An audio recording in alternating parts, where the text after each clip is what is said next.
কোনো ব্যক্তির ওপর আপনার লোন আছে, আপনার বাজারে অনেক ধার আছে, যাই কিছু আছে, আপনি লোনে পড়ে গেছেন। বিশাল বিশাল জায়গায় আপনি লোকের থেকে নিয়ে ফেলেছেন বা কোনো কোম্পানি থেকে নিয়ে ফেলেছেন। নিয়ে ফেলার ফলে কী হচ্ছে, আপনি সেই লোন একজনের থেকে নিয়েছেন আরেকজনকে দেওয়ার জন্য, আরেকজনের থেকে লোন নিচ্ছেন। এবার তাকে মেটানোর জন্য আপনি আবার আরেকজনের কাছে নিচ্ছেন। এইভাবে ৪ জন ৫ জনের কাছে থেকে আপনি নিয়ে আরেকজনকে লোন মেটাচ্ছেন। এইভাবে আপনি ভীষণ চিন্তা এবং মানে মানসিক অশান্তিতে আপনি পড়ে গেছেন। কি করবেন? আপনি সোমবার দিন একটা দেশলাইয়ের বাস্ক কিনবেন।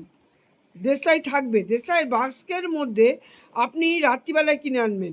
একটা লং বা লবঙ্গ আর একটা এলাচ ওর মধ্যে রাখবেন। রেখে আপনার বালিশের নিচে রেখে আপনি ঘুমাবেন।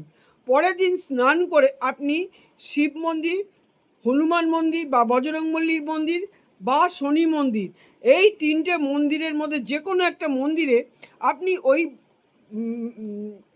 দেশলাই বাস্কটা রেখে আসবেন। এইটা করবেন হচ্ছে ১১ সপ্তাহ। ১১ সপ্তাহ করার পরে দেখবেন, যত বড় লোন হোক, আপনার ১ লাখ লোন হোক, ২ লাখ লোন হোক, ৫ লাখ লোন হোক, যত বড় লোন হোক, রাস্তা আপনি ঠিক পেয়ে যাবেন লোন শোধ করার।